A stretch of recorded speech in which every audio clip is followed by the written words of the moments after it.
Bonjour tout le monde. Dans cette vidéo, nous allons discuter la question de l'intérêt et du désintéressement. Il y a une raison à nos comportements et ces raisons sont nos intérêts, qui viennent évidemment de notre classe sociale. Mais il n'y a pas que des intérêts économiques. Il y a des intérêts culturels, des intérêts politiques, des intérêts idéologiques, des intérêts artistiques. Une personne altruiste qui agit en vue de l'intérêt des autres est dite désintéressée. Donc le désintéressement, qu'est-ce que c'est? C'est l'altruisme. On ne cherche pas le profit économique. C'est une action à but non lucratif, si vous voulez. Le désintéressement, qu'est-ce que c'est? C'est une action anti-économique. On ne cherche pas le profit économique. Donc, prenons l'exemple, par exemple, de l'artiste qui fait de l'art pour l'art.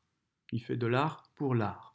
Il ne fait pas de l'art pour gagner de l'argent ou pour promouvoir sa religion ou ses convictions politiques. Donc l'art pour l'art, qu'est-ce que c'est? C'est l'art n'a pas d'autre but que lui-même. La beauté pour la beauté, l'art pour le plaisir de la beauté. L'art est désintéressé. Question, est-ce que c'est une vérité ou un mensonge? Que se passerait-il si un artiste disait devant tout le monde je fais de l'art pour l'argent, pour vendre, pour le succès commercial?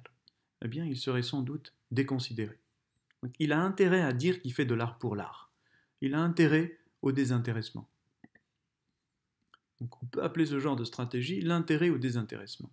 Est-ce que c'est conscient, est-ce que c'est du cynisme, peu importe, mais en tout cas on peut l'observer d'un point de vue purement sociologique. On a intérêt à montrer qu'on est désintéressé, qu'on ne cherche pas le profit, mais la beauté artistique, on cherche la vérité scientifique, la justice politique, mais on ne cherche pas d'intérêt, on ne cherche pas notre profit. C'est très important de montrer qu'on est désintéressé, altruiste, qu'on ne cherche pas notre intérêt.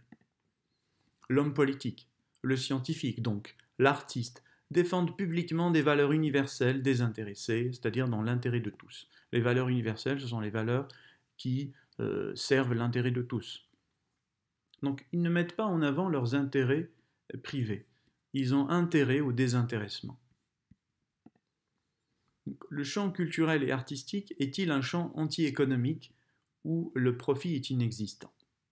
Est-ce que l'art, la culture, c'est le lieu du désintéressement? Le champ scientifique est-il un champ anti-économique? Est-ce que les scientifiques sont désintéressés? Est-ce qu'on fait de la science pour la science? Est-ce qu'on cherche la vérité pour le plaisir de la vérité? Est-ce qu'on veut comprendre le monde pour le plaisir de comprendre le monde? En science, évidemment, on cherche la vérité universelle, valable partout, tout le temps et pour tout le monde. Par exemple, 2 plus 2 égale 4 ou la loi de la gravité de Newton, voilà des vérités universelles. Question pour le champ politique. Est-ce que c'est un champ anti-économique? En politique, on ne cherche pas le profit matériel? Est-ce que les hommes politiques sont désintéressés? En fait, en politique, évidemment, on cherche la justice universelle, les lois bonnes et valables partout, tout le temps et pour tout le monde. En tout cas, d'un point de vue purement officiel.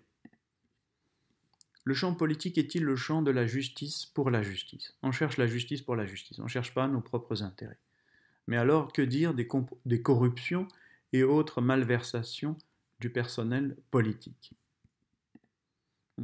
Dans tous ces champs, que ce soit le champ artistique, le champ politique, le champ scientifique, il y a un intérêt au désintéressement.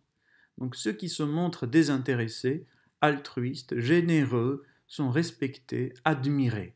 Ils ont des bénéfices symboliques. Évidemment, pas de bénéfices économiques immédiats, mais des bénéfices symboliques, du respect. À long terme, c'est plus rentable économiquement de jouer le jeu du désintéressement, de se montrer désintéressé.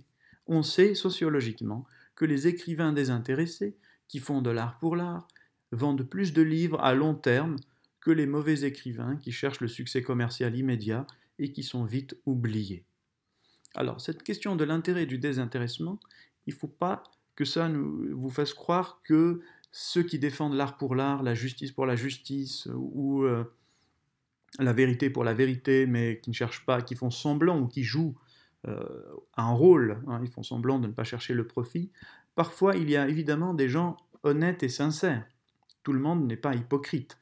Mais objectivement, on constate qu'il y a un intérêt au désintéressement, c'est-à-dire qu'à long terme, c'est plus rentable de jouer le jeu du désintéressement. Voilà donc pour l'intérêt et le désintéressement. Merci pour votre attention.